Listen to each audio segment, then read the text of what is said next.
Ayakamaru, maudit par les démons, naquit sans corps, ce qui poussa son père à l'abandonner dans la nature. Grâce à sa force inébranlable et sa soif de vivre, il survécut, devenant le plus redoutable chasseur de démons, combattant avec des membres prothétiques. Son unique but, vaincre tous les démons pour récupérer son corps volé. Dans le Japon ancien vivait un seigneur, Daigo, obsédé par le pouvoir, rêvant de dominer tout le royaume. Les dieux, hélas, ne lui étaient pas favorables. Sa région subissait épidémies et famines, ruinant l'économie. Un jour, il décida d'agir et se rendit au temple des démons, là où se dressaient les statues de ses monstres ancestraux. Il y trouva un prêtre qui tenta de l'arrêter, mais Daigo l'abattit aussitôt, le frappant 2 fois dans le dos, avant de se tourner vers les démons. Il conclut un pacte, leur offrant tout ce qu'ils désiraient, en échange de la puissance et de la richesse suprême.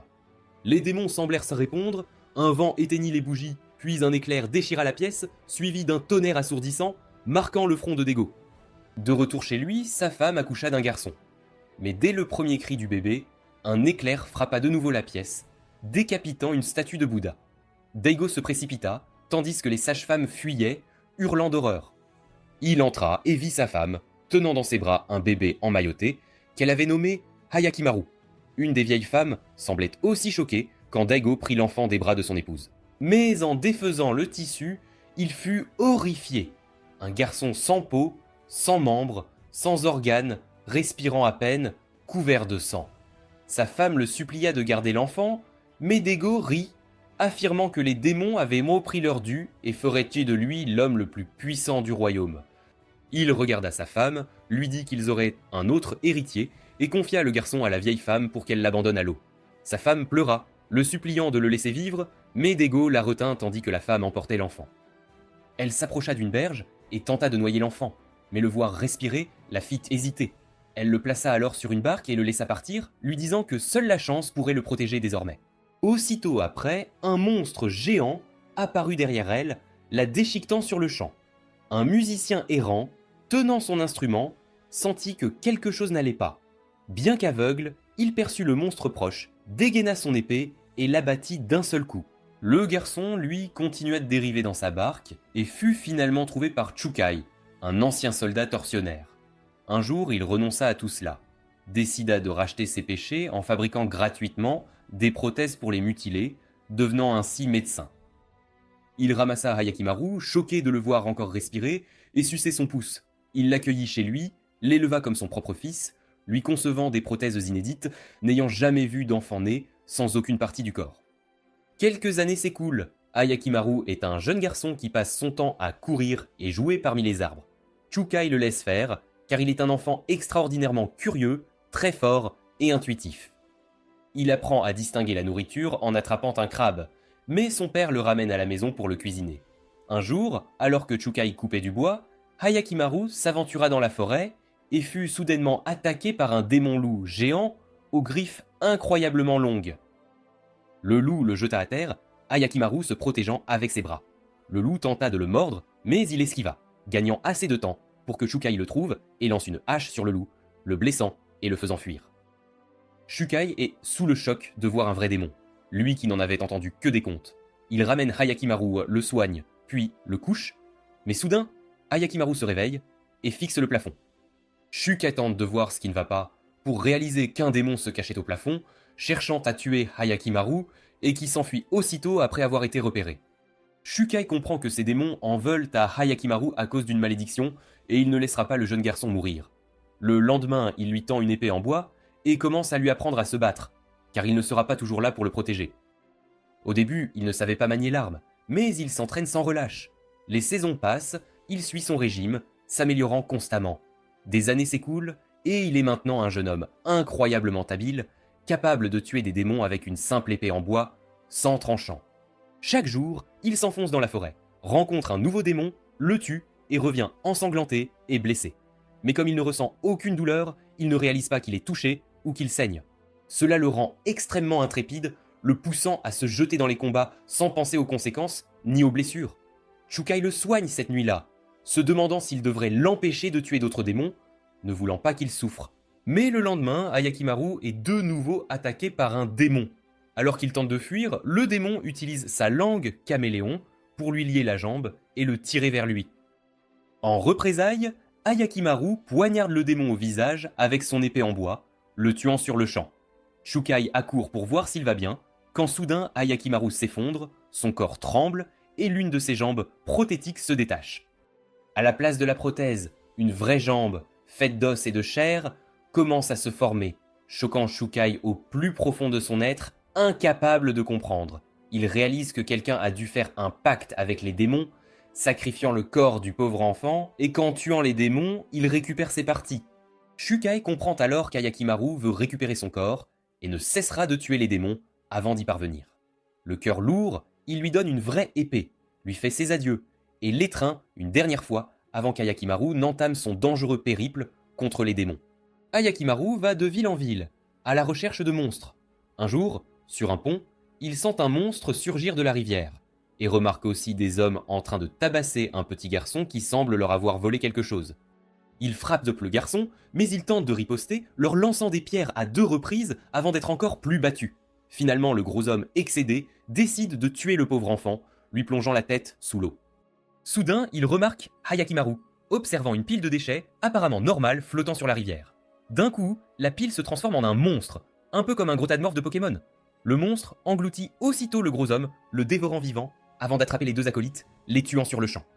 Le monstre attrape aussi le jeune garçon, et s'apprêtait à le dévorer, quand Ayakimaru retire sa main prothétique, révélant une lame d'épée à l'intérieur, et tranche le monstre, sauvant le garçon avant d'être attaqué à son tour. Il grimpe rapidement sur le pont, retire son autre bras, révélant une autre lame, et commence à esquiver le monstre qui l'attaque sans pitié, grimpant lui aussi sur le pont. Le pont s'effondre sous le poids du démon, et les débris tuent le monstre. Ayakimaru sort de l'eau, le garçon court vers lui, ses bras prothétiques se présentent comme Dororo, avant de l'aider à rattacher ses bras. Dororo tente de lui parler, mais réalise qu'Ayakimaru ne peut ni voir ni parler. Un peu comme Helen Keller, toutes ses parties du corps semblant prothétiques. Mais soudain, il tremble violemment, son masque tombe, et Dororo voit des muscles sans peau sous le masque, qui se couvrent rapidement de peau alors qu'il récupère son visage. Des démons avec qui son père avait pactisé. Ayakimaru reprend sa route, tandis que Dororo, encore sous le choc de ce qu'il a vu, le suit, lui posant des questions, tentant de lui parler, mais ne recevant en retour que le silence. Ayakimaru l'ignore complètement et continue de marcher avant de se tourner vers un buisson et de commencer à manger des baies. Dororo l'accompagne, lui posant toujours toutes sortes de questions. Ayakimaru se dirige ensuite vers la rivière et, après avoir retiré ses bras, commence à faire des brochettes de poisson, prêt à les manger crus. Dororo l'arrête, lui disant de les cuire d'abord. Dororo se met vite au travail, montrant à Ayakimaru pourquoi on l'appelle le Bear Grylls japonais, allumant un feu par friction qui ferait pâlir d'envie n'importe quel youtubeur survivaliste. Une fois cela fait, il enfile le poisson sur un bâton et le fait cuire doucement sur la flamme, tandis qu'Ayakimaru attend avec impatience. Dès que le poisson est prêt, il le retire et en tend un à Ayakimaru, qui le goûte d'abord, avant de les dévorer goulûment. Ils mangent tous les deux, puis Dororo s'endort à proximité, se réveillant une fois après un mauvais rêve, et va vers Ayakimaru avant de se rendormir.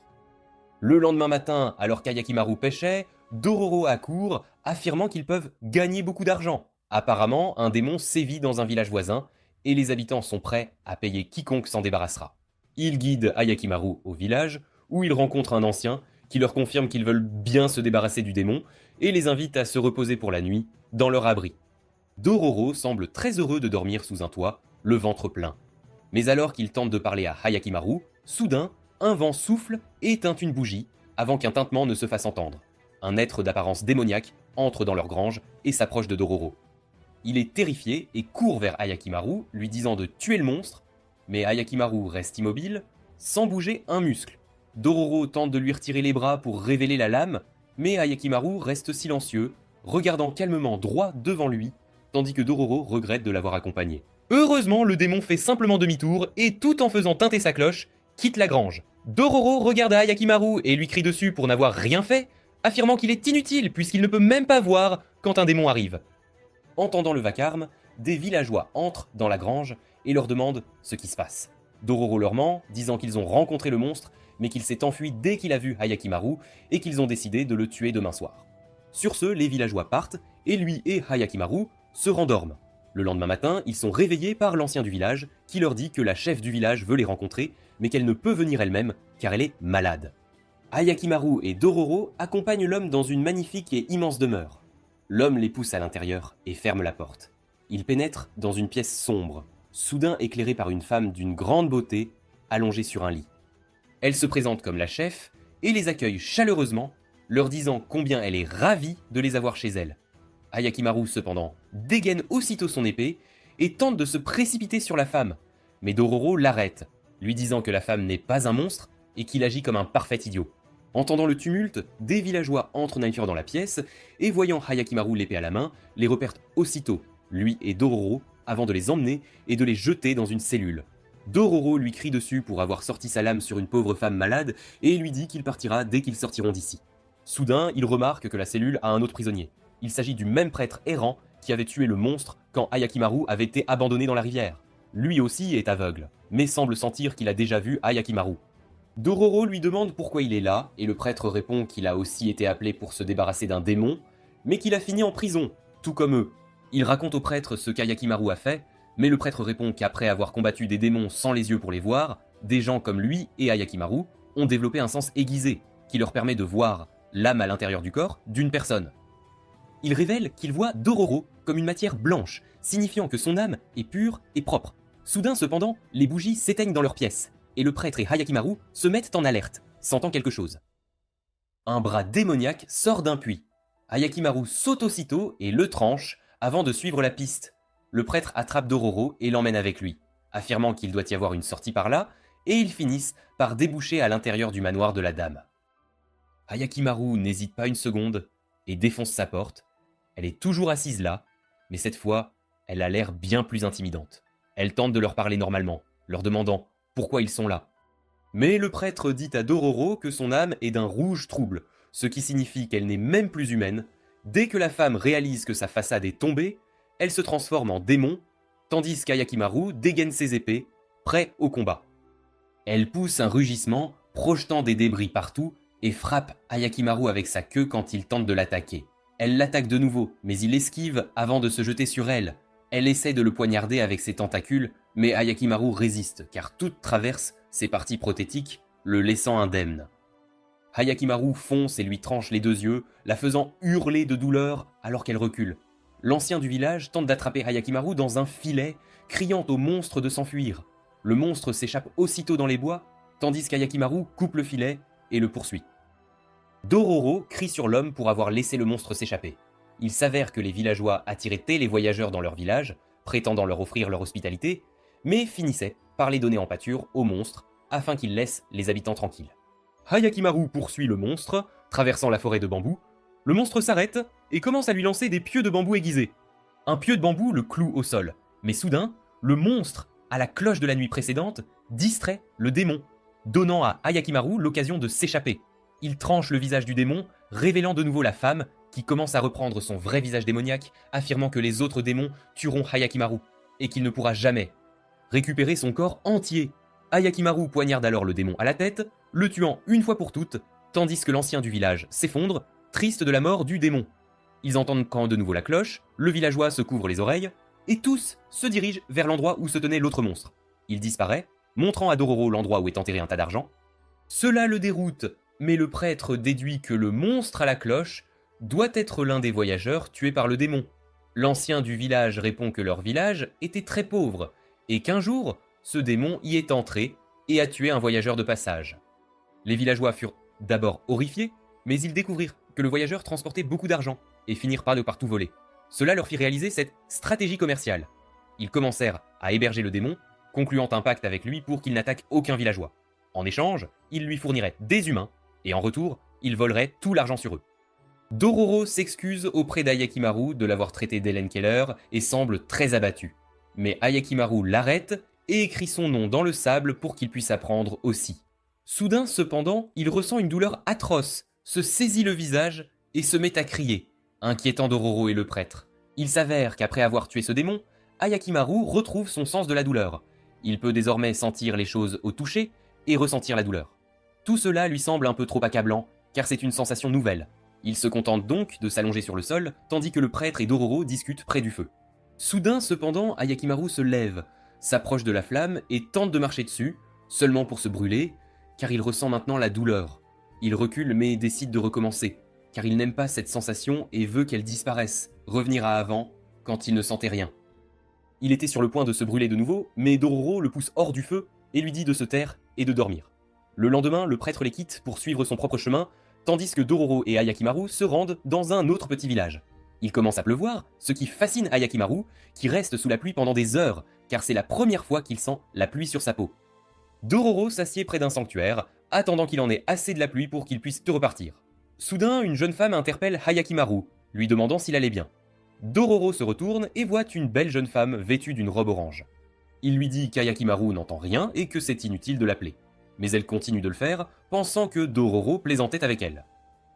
Cependant, après avoir réalisé qu'Ayakimaru est comme Helen Keller, elle se tourne vers Dororo, qui lui demande pourquoi elle priait. Elle répond qu'elle priait pour le retour sain et sauf de son frère, parti à la guerre il y a 5 ans, et qu'elle n'a aucune idée de ce qu'il est devenu après la fin du conflit. Dororo la regarde et lui demande si elle pense qu'il est mort. Mais elle secoue la tête, disant qu'il était un excellent combattant et ne pouvait pas mourir si facilement. Leur conversation est cependant interrompue quand un vieil homme arrive en courant, mais tombe et se vide de son sang en demandant de l'aide. La jeune femme et Dororo se précipitent vers le vieil homme pour le trouver mort, tandis qu'Ayakimaru se met à courir vers la forêt. Dororo le suit et le rattrape quand il s'arrête soudainement. Il voit un groupe d'hommes et de femmes morts au sol, le tout couvert de sang. Dororo sent que quelque chose ne va pas. Alors il dégaine rapidement son épée. Soudain, il est attaqué par derrière par un homme aux cheveux blancs maniant une magnifique épée. Ayakimaru parvient à bloquer l'attaque et le repousse, les faisant tous deux reculer. Dororo demande à l'homme s'il est responsable du meurtre de ses gens. Il répond simplement que son épée avait soif et voulait du sang, et qu'il a juste fait ce que l'épée désirait. Il explique que c'est une épée maudite qui réclame du sang humain, et dès que quelqu'un la saisit, il tombe sous son contrôle et ne peut s'arrêter de tuer pour assouvir son désir. Dororo comprend que ce type est complètement siphonné quand il leur dit que son épée a encore soif. Pourtant, Dororo voit bien que l'homme qui la manie semble innocent, son âme est pure, alors que l'épée, elle, est d'un rouge trouble et sinistre. L'homme fonce sur Ayakimaru à une vitesse folle, l'attaquant. Ayakimaru bloque le premier coup et recule, mais l'homme le poursuit sans relâche, forçant Ayakimaru à esquiver sans cesse, le poussant dans un duel où leurs épées s'entrechoquent plusieurs fois, avant que l'homme ne s'arrête, déclarant à Ayakimaru qu'ils semblent tous deux d'une habileté égale. L'homme tente alors un coup rapide, qu'Ayakimaru parvient à esquiver. Cependant, l'homme le frappe à nouveau en succession rapide, lui éraflant à peine la joue, mais faisant couler le sang. Ayakimaru est repoussé au bord même de la falaise, où l'homme croit sa victoire imminente et tente de poignarder Ayakimaru, mais celui-ci parvient à bloquer l'attaque avec sa jambe prothétique restante. L'épée reste coincée dans la jambe, et il la jette, désarmant l'homme avant d'essayer de lui trancher le cou. L'homme, cependant, recule et finit par tomber de la falaise, se blessant gravement en bas. Dororo court vers Ayakimaru et lui tend sa main prothétique tout en cherchant sa jambe. Il aperçoit la jambe au loin, l'épée toujours plantée dedans, alors il essaie de la retirer. Mais dès qu'il touche l'épée, elle prend le contrôle de son corps, et il est incapable de lâcher prise. Quand Yakimaru arrive pour voir ce qu'il en est, Dororo s'est déjà enfui, submergé par le pouvoir de l'épée maudite. Le soleil est enfin couché, et Dororo erre toujours, l'épée à la main. Il semble épuisé d'avoir marché toute la journée, mais l'épée ne le lâche pas, peu importe ses efforts. Il tombe sur 2 villageois en promenade nocturne, il s'approche pour lui dire que la zone est dangereuse pour un enfant seul la nuit, mais dès qu'ils sont prêts, il les attaque à coups d'épée, les manquant de peu, déchirant les vêtements de l'un d'eux alors qu'il s'enfuit vers le village. Ayakimaru observe de loin, remarquant Dororo se dirigeant aussi vers le village, et part à sa poursuite pour l'arrêter. Il arrive enfin au village et trouve Dororo marchant vers les maisons, c'est là qu'il l'affronte. Dororo semble content de le voir, mais s'inquiète quand Ayakimaru tire son épée. Prêt au combat, Ayakimaru frappe Dororo, qui esquive 2 fois avant de courir pour s'échapper. Mais il est immédiatement rattrapé par Ayakimaru, qui tente de le frapper à nouveau, tandis qu'il esquive en sautant en l'air et tombe au sol. Ayakimaru attaque Dororo, qui tente de se défendre avec l'épée, bloquant ses coups 2 fois avant de fermer les yeux, alors qu'Ayakimaru abat son épée sur lui une fois de plus. Heureusement, Ayakimaru ne visait que l'épée maudite. Il désarme Dororo, brisant le contrôle de l'épée sur lui, et Dororo trébuche et tombe d'épuisement. Ayakimaru, cependant, n'a pas de répit car l'homme aux cheveux argentés s'approche et s'empare de l'épée une fois de plus, ravi d'être réuni avec elle. Il raconte à Ayakimaru qu'il était un noble samouraï, mais qu'un jour son seigneur lui a ordonné d'exécuter des innocents du territoire ennemi. Incapable de le faire, le seigneur lui a donné une nouvelle épée, lui disant de l'utiliser pour exécuter un villageois, sinon il tuerait toute sa famille. Sans choix, il s'approcha du villageois, sortit son épée et la posa sur le cou de l'homme innocent, pour réaliser que la lame était rouillée et émoussée. Le seigneur se met à rire, tandis que l'innocent souffre, et dit au type que l'épée était enfermée dans son grenier et est censée être une épée surnaturelle qui s'aiguise chaque fois qu'elle boit du sang, mais il pense que c'est un conte de fées. Quelque chose, cependant, change à l'intérieur de l'homme alors qu'il commence à décapiter violemment l'homme innocent, et, chose surprenante, l'épée commence à s'aiguiser. Le seigneur rit et lui dit de tuer tous les autres villageois innocents, mais à ce moment-là, le type est totalement sous le contrôle de l'épée et procède à l'exécution de chaque villageois avant de se tourner vers son seigneur, affirmant que l'épée avait encore soif de sang et les a tués aussi. Depuis ce jour, il erre de village en village, tuant quiconque croise son chemin dans sa quête sans fin pour étancher la soif de l'épée. Cela dit, il attaque immédiatement Hayakimaru, qui bloque ses coups, tandis que l'homme aux cheveux argentés le repousse avec son assaut incessant de coups d'épée. Leurs épées s'entrechoquent à nouveau, et Hayakimaru esquive son coup suivant, avant qu'il ne se retrouve dos à dos. L'homme aux cheveux argentés se retourne et tente d'achever Hayakimaru d'un seul coup, mais Hayakimaru utilise à nouveau son bras prothétique pour bloquer l'épée et dégaine sa deuxième lame, tranchant l'homme et brisant son épée, alors qu'il s'effondre sur le sol humide, succombant à ses blessures. Soudain, la même jeune femme qu'ils avaient rencontrée au sanctuaire sort de la maison voisine et court vers le corps de l'homme mourant, se mettant à pleurer. Il s'avère que c'était le frère pour lequel elle priait, parti à la guerre et jamais revenu.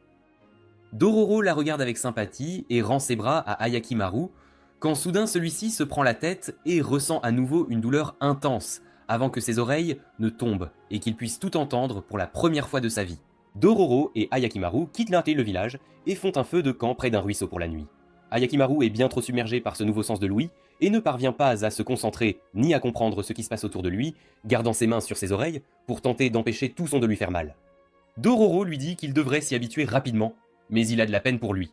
Alors il finit par lui couvrir les oreilles avec un morceau de tissu de rechange pour que les sons soient plus étouffés, et cela semble fonctionner car il a l'air plus à l'aise qu'avant.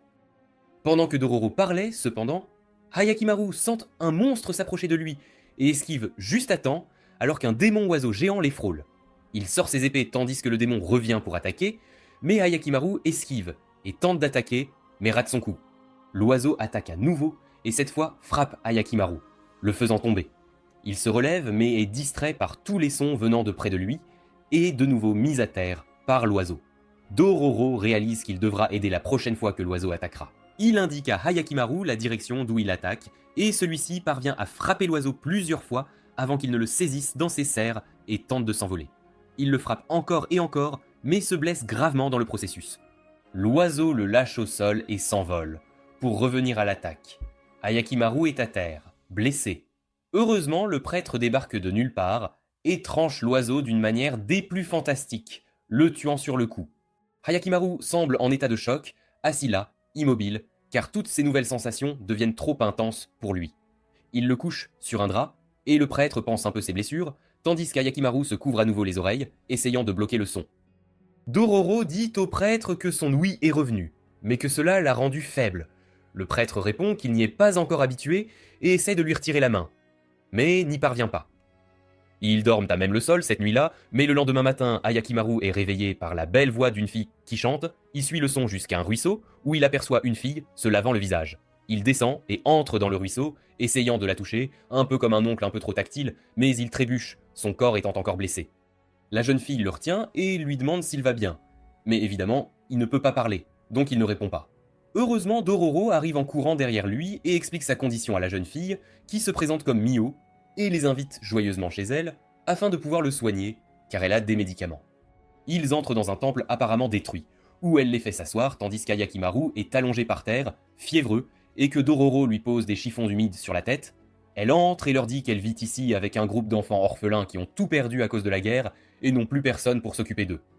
Ils ont fini par se regrouper et elle est l'aînée du groupe, alors elle s'occupe de tout le monde. Elle appelle le reste du groupe qui se cachait dehors et ils entrent tous. L'un des garçons, qui semble être le plus âgé des enfants, entre avec un balai et dit à tout le monde de partir pour que Mio puisse dormir un peu avant de travailler. Il explique que Mio travaille pour l'armée d'un seigneur, car une guerre se prépare à nouveau. Les forces sont stationnées à proximité, alors elle travaille pour eux la nuit, servant les hommes qui partent à la guerre. Elle se lève et quitte la pièce avec un sourire, tandis que le garçon lui dit de manger quelque chose avant de dormir. Il apporte aussi à Dororo et au prêtre de la bouillie de pommes de terre à manger, puis va à l'arrière pour faire la vaisselle. Dororo s'approche de lui et lui demande s'il peut aider. Mais le garçon refuse, lui disant qu'il est un invité.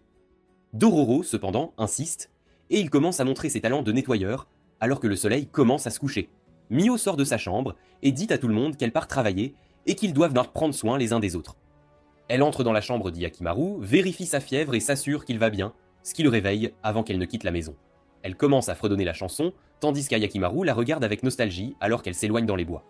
Le prêtre décide aussi d'aller se promener, disant à Dororo qu'il essaiera de trouver un chemin sûr pour qu'il puisse se déplacer sans être pris dans la guerre.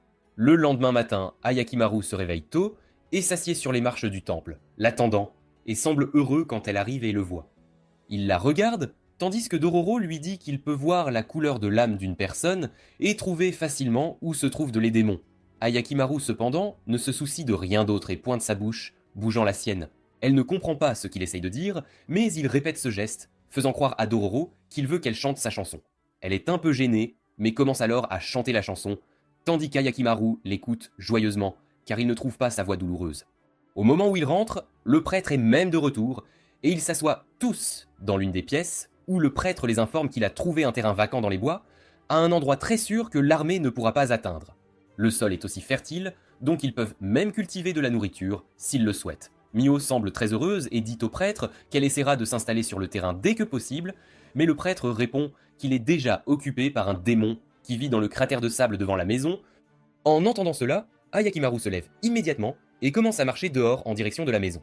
Le prêtre essaie de l'arrêter, lui disant qu'il n'est pas encore guéri des blessures reçues lors de la bataille précédente, mais il semble inflexible et continue de marcher. Le prêtre pousse un profond soupir et dit à Dororo de rester ici, car il va suivre Hyakimaru et tenter de vaincre le démon. Au moment où ils atteignent la maison, la nuit est tombée, et le prêtre montre à Hyakimaru où se trouve le démon. Hyakimaru sort immédiatement son épée, mais grimace alors que ses blessures se rouvrent, et qu'il ressent à nouveau la douleur. Le prêtre lui dit qu'il devrait rentrer, et attendre qu'il guérisse, mais Hyakimaru refuse. Soudain, le démon émerge du cratère et commence à tourbillonner, créant un tourbillon de sable qui les attire. Hyakimaru saute immédiatement de roche en roche, essayant de ne pas tomber à l'intérieur, tandis que le prêtre tente de l'attaquer, mais le rate. Cela donne cependant une ouverture à Hyakimaru, et il saute immédiatement, poignardant le démon, mais le démon le repousse et mord profondément sa vraie jambe, faisant couler le sang. Heureusement, le prêtre parvient à sauver Hyakimaru, le tirant hors du cratère alors qu'il hurle d'agonie parce que sa jambe a été complètement arrachée. Le vieux prêtre le sauve et le ramène au vieux temple, où Dororo arrive en courant, expliquant qu'Hyakimaru n'était pas assez fort et se remettait encore de ses blessures précédentes, et c'est pourquoi il a fini par se faire arracher le pied. Il le ramène rapidement et commence à nettoyer la blessure quand Mio revient de son travail. Elle est horrifiée de voir Hyakimaru dans un si mauvais état, et commence rapidement à les aider à nettoyer ses blessures. Plus tard dans la soirée, Hyakimaru se souvient du combat contre l'étrange monstre insecte, essayant de trouver un moyen de le vaincre. Fatigué d'attendre si longtemps et désireux d'offrir cette maison à Mio, il décide d'essayer de se lever à l'aide d'une épée, mais échoue lamentablement et tombe. Mio arrive en courant vers lui et le recouche, lui disant qu'il ne devrait pas bouger de sa place tant qu'il est encore malade. Elle commence à lui parler et lui demande de dire quelque chose de sa bouche, car elle n'a jamais vraiment entendu sa voix. Hyakimaru, cependant, ne sait pas du tout comment parler, et pointe simplement ses oreilles, lui disant que sa propre voix est trop forte pour lui, et qu'il en a peur. Mio rit de lui, et lui dit qu'il apprendra à vivre avec assez vite, avant de décider de lui chanter une chanson, car il l'aime vraiment. Hyakimaru l'écoute simplement avec admiration, tandis que Dororo et le vieux prêtre regardent de loin, ayant toujours du mal à croire qu'Hyakimaru aime vraiment la voix de quelqu'un. Elle dit à Hyakimaru qu'elle chante cette chanson habituellement, quand elle est triste, mais depuis qu'il est venu ici, elle a commencé à la chanter aussi quand elle est heureuse. Elle demande ensuite à Hyakimaru s'il pense que son âme est corrompue parce qu'elle travaille pour les deux camps de la guerre, mais Hyakimaru ne voit en elle qu'une âme pure et lui prend la tête dans ses mains pour le lui faire savoir. Ce soir-là, elle repart travailler et dit à Dororo qu'il doit s'assurer qu'Hyakimaru ne quitte pas la maison et ne doit même pas penser à aller combattre ce monstre, coûte que coûte. Dororo retourne auprès d'Hyakimaru et le trouve occupé à sculpter un morceau de bois pour en faire une jambe. Mais il l'arrête et commence à le gaver de nourriture et à le faire boire, parce que l'hydratation, c'est le fléau numéro 1 de l'humanité, juste après les lundis matins. Le lendemain matin, quand Dororo se réveille, il trouve Hyakimaru s'entraînant avec sa nouvelle jambe en bois dehors, sous le regard admiratif des enfants. Mio repart travailler et dit encore une fois à Dororo de retenir Hyakimaru à l'intérieur de la maison. L'un des garçons dit à Hyakimaru qu'eux aussi ont trouvé plein de trucs sympas, et l'emmènent à l'intérieur où ils lui montrent un tas d'épées rouillées laissées sur le champ de bataille après la guerre. Les enfants affirment avoir pris les épées juste en souvenir de ce qu'ils ont traversé, et qu'ils n'ont qu'un seul objectif collectif dans la vie, créer une rizière où ils pourront cultiver et manger autant de riz que possible. Bon, ils sont asiatiques. Alors le riz, c'est la base, on ne va pas se mentir. La nuit, Hayakimaru décide de s'éclipser et va affronter le démon une fois de plus.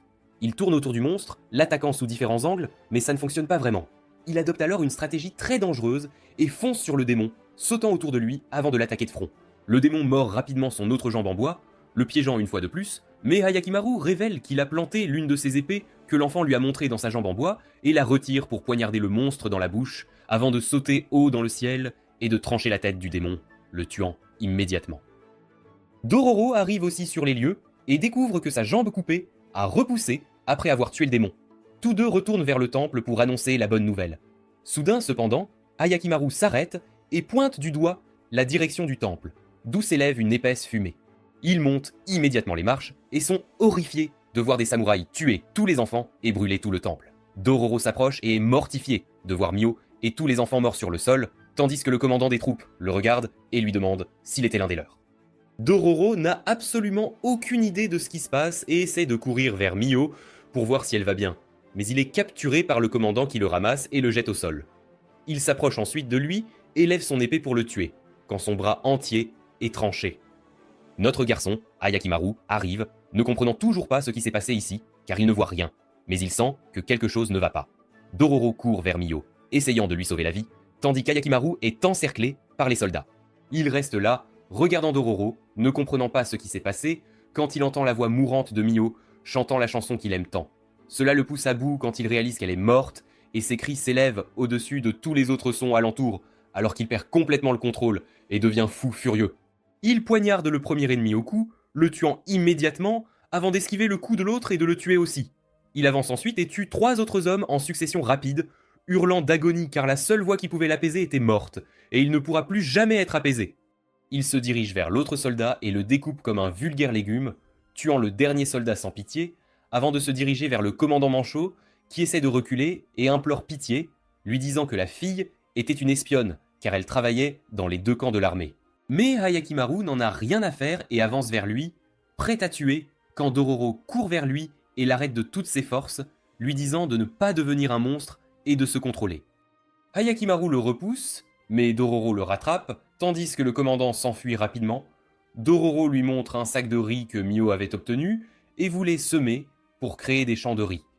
Il lui dit qu'elle n'a jamais perdu son humanité, ni son espoir, même dans des circonstances aussi terribles, et que lui non plus ne devrait pas. Cela brise Hayakimaru qui tombe à genoux et serre l'amour de sa vie dans ses bras avant de lui faire ses adieux alors que le temple autour de lui s'effondre en poussière. Le lendemain, ils décident de poursuivre leur voyage et reprennent pour la route, essayant de chasser les souvenirs de cet événement. Hayakimaru et Dororo avancent à nouveau, traversant une forêt désolée, tandis que Dororo observe un Hayakimaru silencieux, qui tient toujours le sac de riz que Mio avait, toujours tourmenté par les souvenirs d'une blessure très ouverte. Dororo essaie de lui parler, mais comme d'habitude, il est extrêmement silencieux, se contentant d'avancer.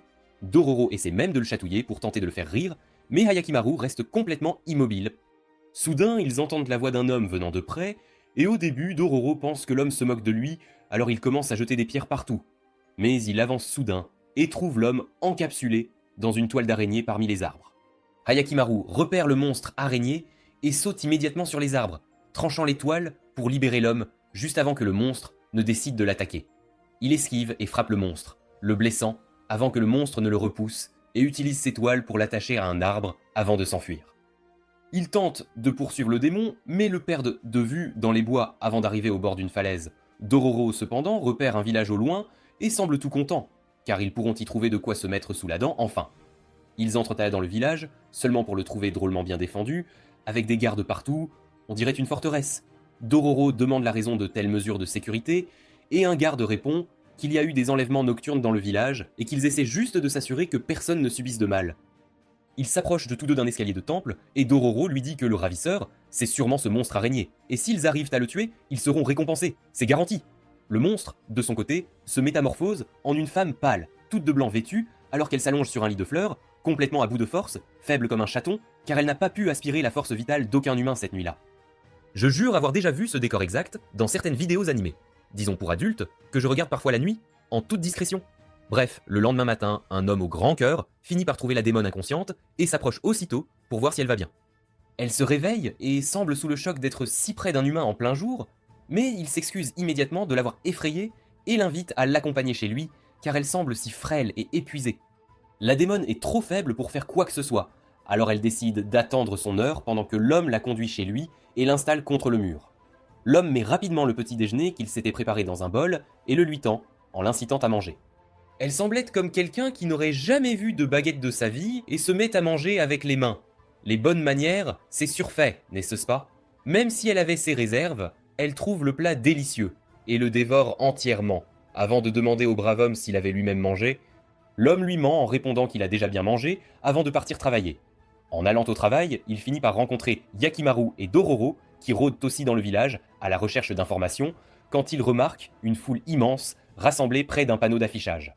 Ils finissent par découvrir qu'une prime officielle a été mise sur la tête de quiconque trouvera le ravisseur dans la région, ce qui donne à Dororo un regain d'énergie. Comme un coup de fouet, il déclare fièrement qu'ils empocheront la prime après avoir vaincu le monstre qui enlève tous ces gens. Après cela, Yakimaru et Dororo retournent à l'escalier du temple où ils mangent toutes les baies sauvages qu'ils peuvent trouver en attendant la nuit pour trouver le démon, le tuer et bien sûr réclamer la prime. Le brave homme rentre chez lui où il retrouve la femme là où il l'avait laissée, l'attendant. Il s'approche d'elle et regarde son visage pâle avant de lui dire qu'elle semble encore plus faible et décide de lui chercher plus à manger mais remarque une blatte dans son bol. Oh la surprise! Au lieu de l'écraser, il s'approche de la fenêtre ouverte et la laisse s'échapper dehors, affirmant que chaque forme de vie mérite sa chance et qu'on ne devrait jamais ôter une vie, quoi qu'il arrive. Un vrai philosophe, ce type. La femme trouve cet homme vraiment déroutant, mais mange simplement la nourriture qu'il lui donne, sans un mot de plus. Tard dans la nuit, la femme se réveille et trouve le brave homme endormi. Elle s'approche de lui, prête à aspirer sa force vitale, quand soudain elle se souvient de son geste de gentillesse, décide de finir le reste de la nourriture et se rendort. Le lendemain matin, Yakimaru et Dororo semblent épuisés, ils ont arpenté le village toute la nuit sans trouver le moindre monstre, ils revoient une foule immense rassemblée au même endroit, devant le panneau d'affichage, et apprennent que la récompense pour la capture du monstre a encore augmenté, car même la nuit dernière, un homme a été enlevé. Incroyable! Cela surprend Dororo, car ils ont marché toute la nuit sans voir un seul démon, donc c'est impossible que ce soit l'œuvre d'une créature démoniaque, c'est évident. Ils regardent tristement Yakimaru, car tous deux ont très faim, n'ayant pas mangé correctement depuis 2 jours. Ils décident de retourner à l'escalier du temple et d'attendre la nuit une fois de plus. Et si le monstre ne se montre pas, ils partiront au matin. Le brave homme, lui, rentre chez lui le soir et trouve la femme dans un très mauvais état. Comme elle semble extrêmement frêle, il vérifie sa fièvre avant de lui dire qu'il n'y a pas de médecin ici et qu'ils doivent la faire sortir avant que son état n'empire. C'est plus facile à dire qu'à faire, cependant, car le seigneur de la région ne laisse aucun villageois partir, il veut qu'il travaille à fond pour maximiser ses revenus, le radin. L'homme, cependant, lui dit qu'il connaît un passage secret et qu'il l'y emmènera dès que possible. Il prend la femme démone et se met à courir vers les zones rocheuses du village, car il n'y a pas de garde là-bas, puisqu'il n'y a pas de chemin d'évasion visible. Mais lui, il en a trouvé un que personne ne connaît et qu'il peut utiliser à sa guise. Étonnamment, l'homme tombe nez à nez avec Dororo et Yakimaru, encore une fois, alors qu'ils étaient en patrouille nocturne pour trouver le démon. La femme reconnaît immédiatement Yakimaru comme l'homme qui l'a attaqué dans le village, ce qui confirme qu'elle est bien le monstre araignée. Dororo dit à Yakimaru de la capturer, car c'est la ravisseuse, et la prime les attend. Dororo dit au brave homme de s'écarter, sinon elle l'enlèvera et le videra de sa substance, car c'est un monstre. L'homme cependant se place étonnamment devant elle, la protégeant de tout danger, et leur dit qu'elle n'a rien fait de mal, car c'est lui qui fait disparaître les gens de ce village. Ils semblent tous sous le choc, mais il répond qu'il aide les villageois à s'échapper par ce passage secret depuis un certain temps déjà, car les conditions de travail ici sont exécrables, et le seigneur les force à travailler dans des terrains dangereux pour une misère. Quel tyran! C'est la raison pour laquelle il les aide à fuir le village, afin qu'ils puissent mener une vie sûre et heureuse. Soudain, cependant, une bande de gardes arrive, alertée par les voix fortes, et semble prête à attraper l'homme et la femme. 2 gardes courent vers eux pour attraper l'homme, mais la démone se transforme aussitôt en une sorte de Spider-Man, les attire, aspire leur force vitale et semble avoir retrouvé des forces. Impressionnant, Yakimaru dégaine immédiatement son épée et court vers elle, mais elle lui jette simplement son tissu blanc, le piège avec des toiles et s'enfuit. Dororo l'aide à se dégager des toiles, et il se lance aussitôt à leur poursuite, suivi de Dororo, tandis que les gardes commencent à siffler pour appeler des renforts. la démone emporte l'homme avec elle au-dessus de la falaise grâce à ses toiles où l'homme lui demande si elle tue les humains qu'elle chasse. Étonnamment, elle répond que les humains sont une source d'énergie précieuse pour elle, donc elle n'aspire qu'un tout petit peu de leur force vitale, ce qui ne les affecte pas vraiment, puis les laisse tranquilles pour qu'ils puissent vite se rétablir. Une sorte de vampire écolo quoi. Dororo et Yakimaru arrivent en bas de la falaise et voient un groupe de gardes, eux aussi, sur les traces du démon. Ils prennent un chemin différent, mais les gardes arrivent les premiers et commencent à tirer des flèches sur l'homme et la démone. 2 flèches atteignent l'homme qui tombe au sol, saignant abondamment.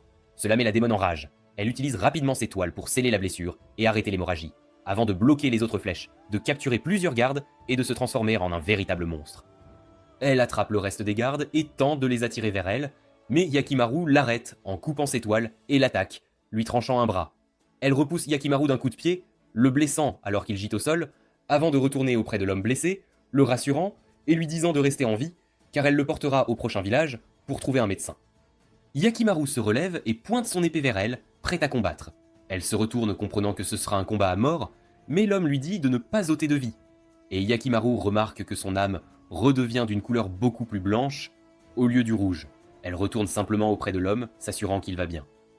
Yakimaru et Dororo les laissent finalement quitter le village, car ils réalisent que la démone peut simplement puiser un peu de vie de l'homme pour son énergie, et qu'ils peuvent vivre ensemble pour toujours. Le lendemain matin, ils reprennent la route, car ce village fut un échec total, et ils n'y ont rien gagné. Quelle déception! Quelques jours passent, et Yakimaru et Dororo cherchent un village où se reposer. Mais en traversant un terrain rocheux, avec des évents hydrothermaux, Dororo demande à Yakimaru s'il ne sentait rien. Ça pue, non? Il s'avère que Yakimaru n'a toujours pas retrouvé son nez, donc l'odeur nauséabonde des produits chimiques et des gaz sortant de la terre ne le dérange absolument pas. Quelle chance! En marchant, cependant, il voit soudain un groupe d'hommes vêtus de blanc marchant avec une jeune fille, ce qui ressemble à une procession de mariage. Ils observent un instant et s'apprêtent à continuer leur chemin quand, soudain, un garçon surgit des montagnes, on dirait Inosuke, et vise son arc avant de tirer une flèche sur la procession qui tombe derrière eux. Quelle précision! Ou pas? Le garçon encoche rapidement une autre flèche, mais Dororo l'arrête, lui criant dessus pour avoir mis la vie des gens en danger sans raison valable.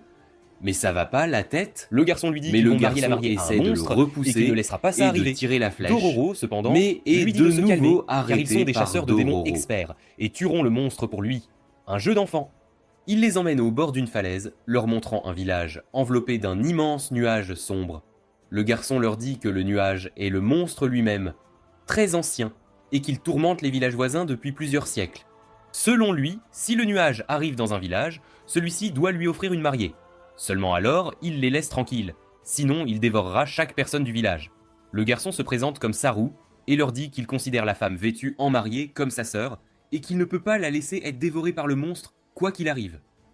Dororo le regarde et lui dit de ne pas s'inquiéter. Ils s'en occuperont, mais l'informe aussi que leurs services ne sont pas gratuits et qu'il faudra payer, bien sûr. Le garçon répond que ce n'est pas un problème et lui tend une poignée d'insectes avec un truc jaune et brillant.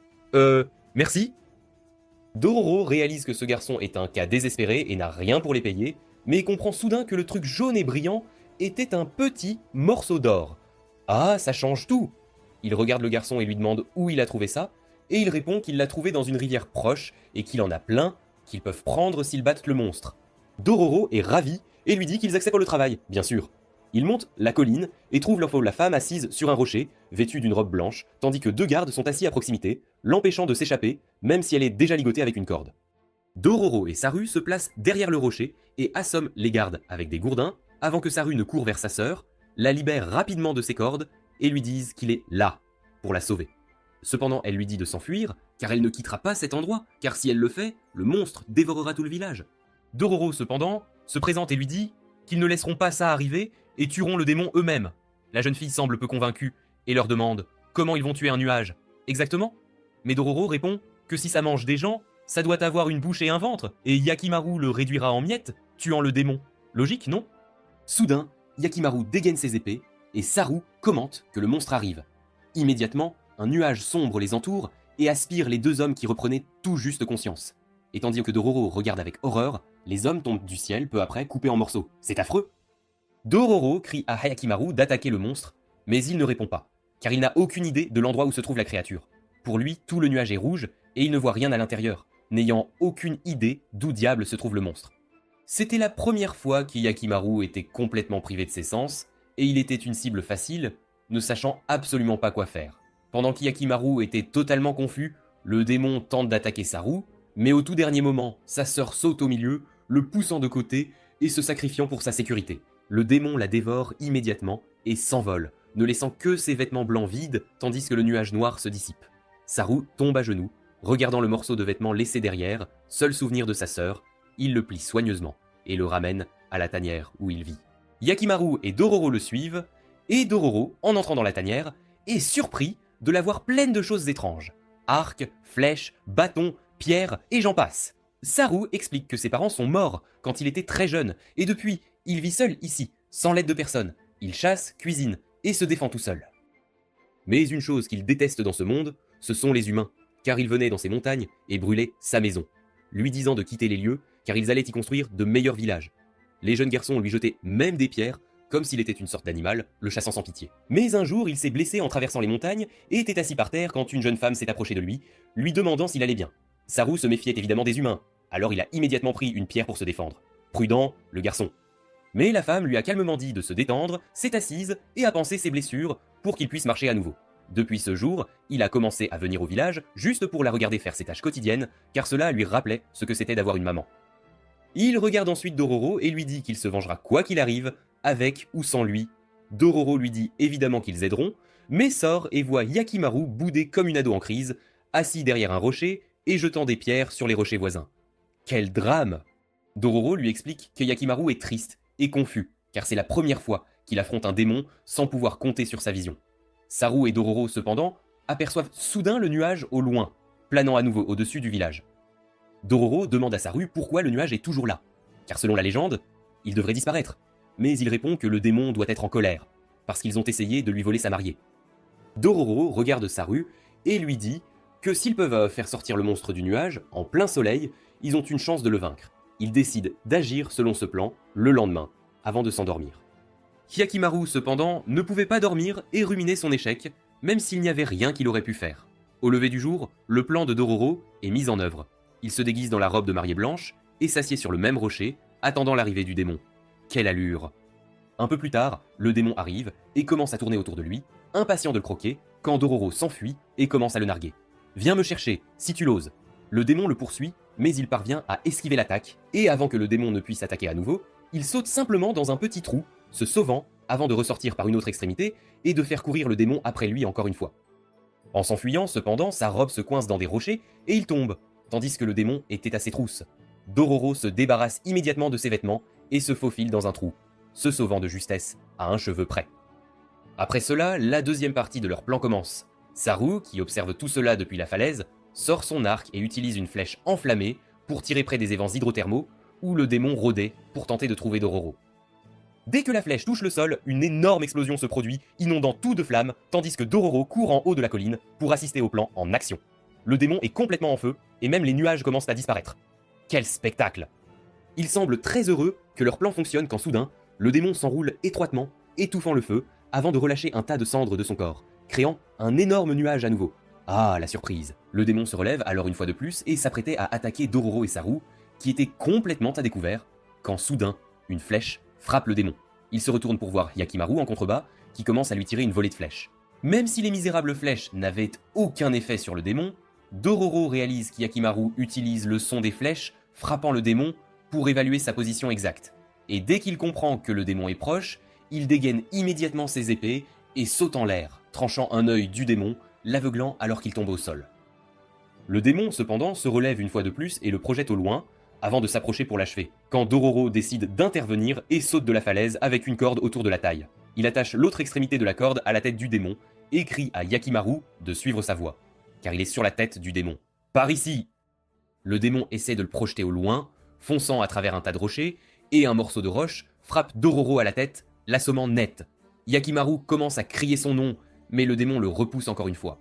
Il sort ses deux épées, criant toujours quand le démon l'attaque par derrière, mais il parvient à arrêter son attaque avec son épée, alors que le démon commence à le frapper avec ses tentacules autour de sa bouche avant de le projeter en l'air. Le démon s'envole aussi, décidant de l'achever, quand Dororo reprend conscience et crie à Hyakimaru, lui indiquant où se trouve la tête du démon. Là! Dororo esquive l'attaque du démon et poignarde l'un des yeux restants, dissipant le nuage autour d'eux, mais il s'avère que le démon avait deux têtes, alors l'autre tête se précipite sur lui, mais Hyakimaru décide de sauter à l'intérieur de sa gueule avant de le taillader de l'intérieur, le tuant complètement. Quelle fin! Le démon est détruit en morceaux, et ils tombent deux tous dans l'eau en contrebas. Saru court immédiatement vers eux, demandant s'ils vont bien, quand il remarque soudain que sa sœur est aussi dans l'eau. Il se précipite vers elle et la serre, pensant qu'elle est morte, quand soudain elle commence à tousser et reprend conscience. Un miracle! Dororo et Hyakimaru se relèvent aussi, quand la tête d'Hyakimaru commence à lui faire mal, et soudain, son nez prothétique tombe au sol, et à sa place, un nouveau nez pousse, et il se couvre immédiatement le nez à cause de l'horrible odeur autour de lui, qui l'accable. Ah, le monde réel. Comme promis, Saru donne à Dororo un tas de trucs jaunes, mais quand il ouvre sa main, il découvre que ce n'est qu'un tas de bêtises, pas de l'or véritable. Quelle arnaque! Il l'interroge sur le morceau d'or que Saru lui avait donné plus tôt, mais il répond qu'il ne sait pas vraiment ce que c'est.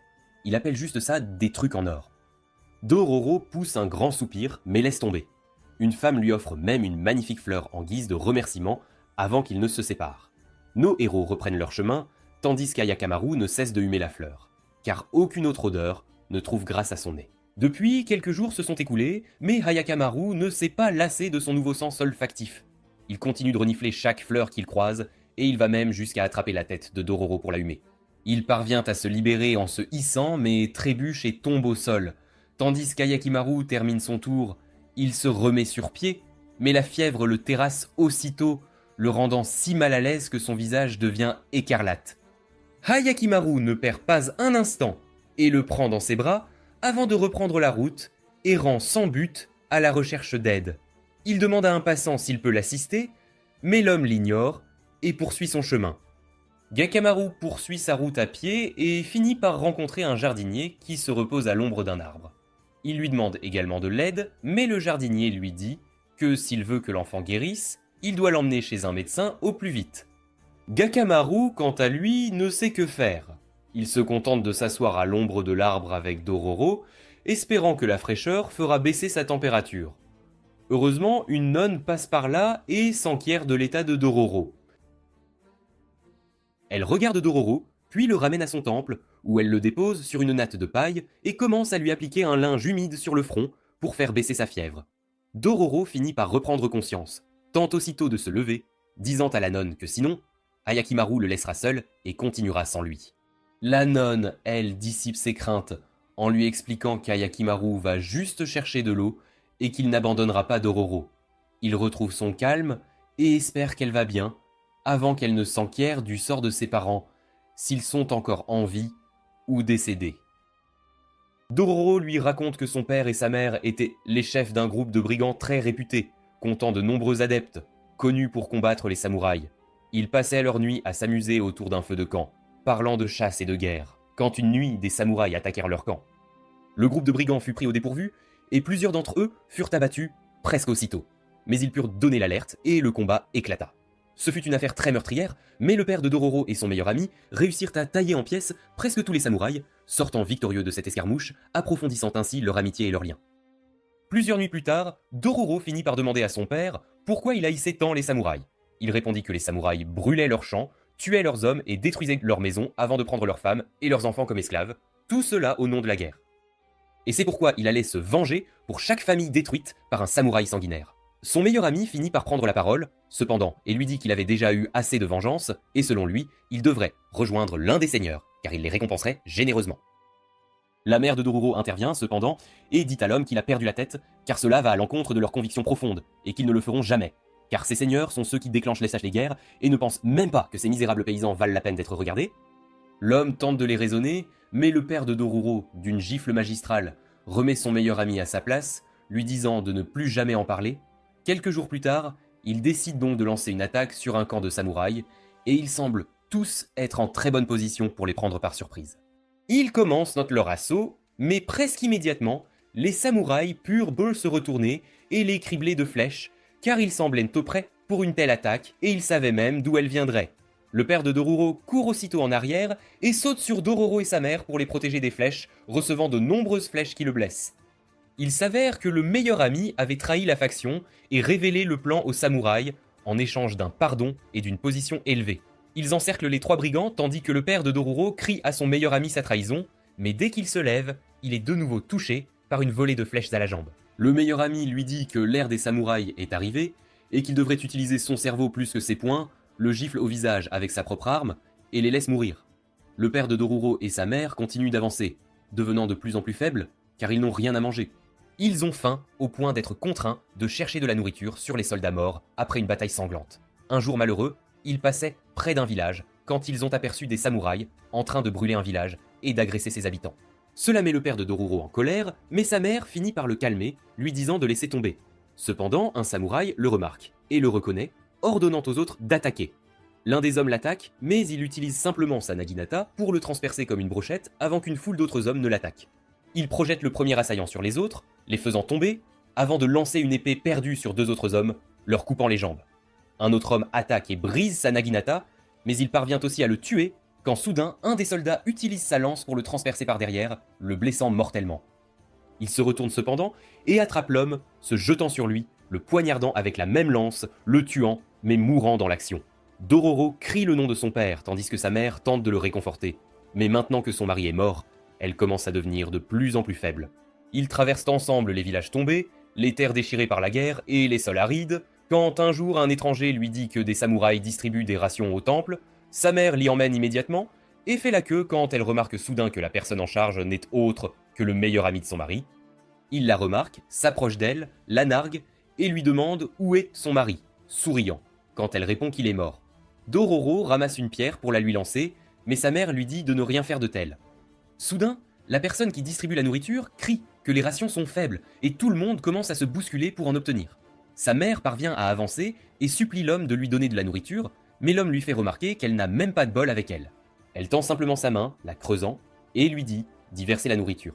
Il a l'air surpris car la nourriture est bouillante et ne sait que faire quand soudain le meilleur ami s'approche et lui dit de la lui donner dans la main seulement. Il verse la nourriture bouillante dans sa main, la brûlant complètement, mais elle ne lâche pas la nourriture et se contente de s'écarter et de dire à Dororo de la manger après s'être assurée qu'elle est froide.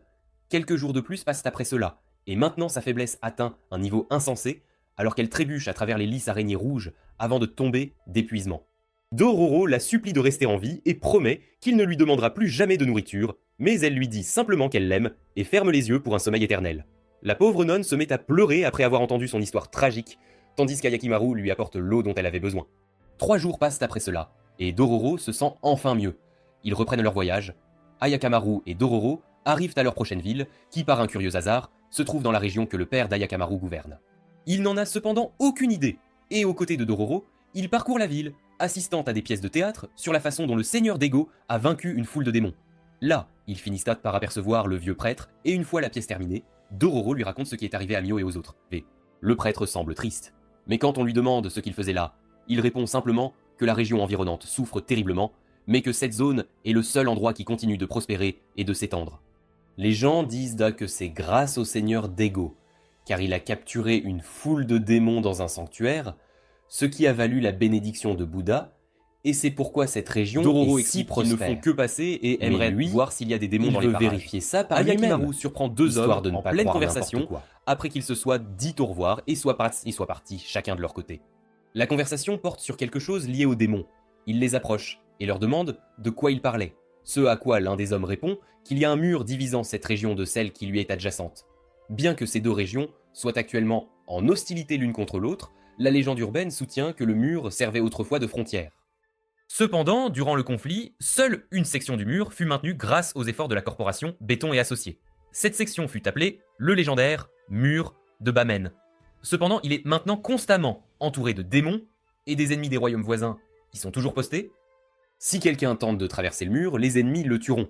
Dororo et Ayakimaru décident de rendre visite au mur, alors ils se dirigent vers un immense champ qui a un seul grand mur érigé en son milieu. Ils se mettent en mouvement